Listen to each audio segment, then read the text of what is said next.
Below your 9, you need to make sure you have a pen or a pencil and something to write on. Get yourself a song, 5 minutes or so long, 4 minutes, 5 minutes, 3 minutes, that you can use to time yourself for the next little recall task. So pause the video here while you're getting those things. Okay, hopefully you've got a pen and a pencil and something to write on, and that song ready to go. Here's what you need to do. You need to describe what this picture shows and what we use it for.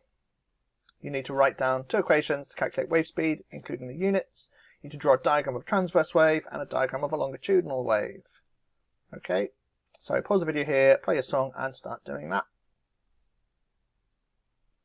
Okay, hopefully your song's now finished and you've got a little description of this, you've got your equations, and you've got your diagrams of a longitudinal and a transverse wave. So here are my answers. We've got, this is a diagram showing a ripple tank. It's used to investigate the speed of waves, speed of water waves. So you can project the peaks of the waves, the troughs of the wave, depending on how it's set up, to help you measure the wavelength of these waves. Okay, and you can use that then to investigate the speed they're travelling. Okay, it's part of the core practical in investigating the speed of waves. Here are the 2 equations. We've got speed equals frequency times by wavelength. We've got the units. Speed is meters per second, wavelength is meters, frequency is hertz. We've also got speed as distance divided by time, where speed is meters per second, distance is meters, and time is seconds. Now you can have written them in, you can have them written in a rearranged form, so you can have distance as the subject or frequency as a subject if you want, but this is generally how they're written. Here's a diagram showing a transverse wave, where we've got our peaks and our troughs. We've got our wavelength, which is very important, and our amplitude. The wavelength and the amplitude are probably the most important of the labels, but if you've got peaks and troughs in there as well, that's good. I've got a longitudinal wave. Make sure in your diagram that the compressions and the rarefactions are very clear.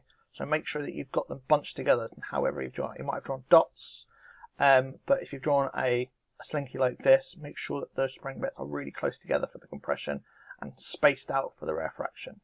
Okay, the wavelength will be from the compression to the next compression, or from the rarefaction to the next rarefaction.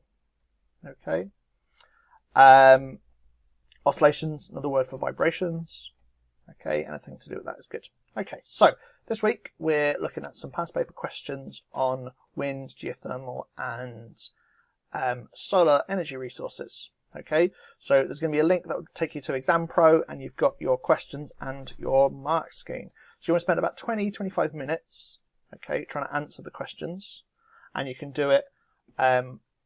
You can download it and do it in a Word document. You can print it out if you want to and do it on paper, or you can just get the back of your exercise book and jot down the answers there, okay, or on a scrap piece of paper or on a whiteboard or however you want to do it.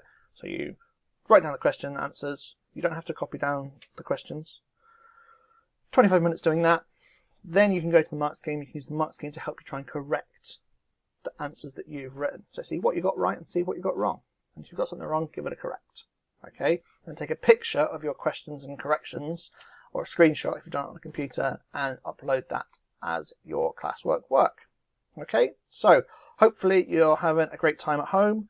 I'm sure I'll see you soon. Take care, everybody. Bye-bye.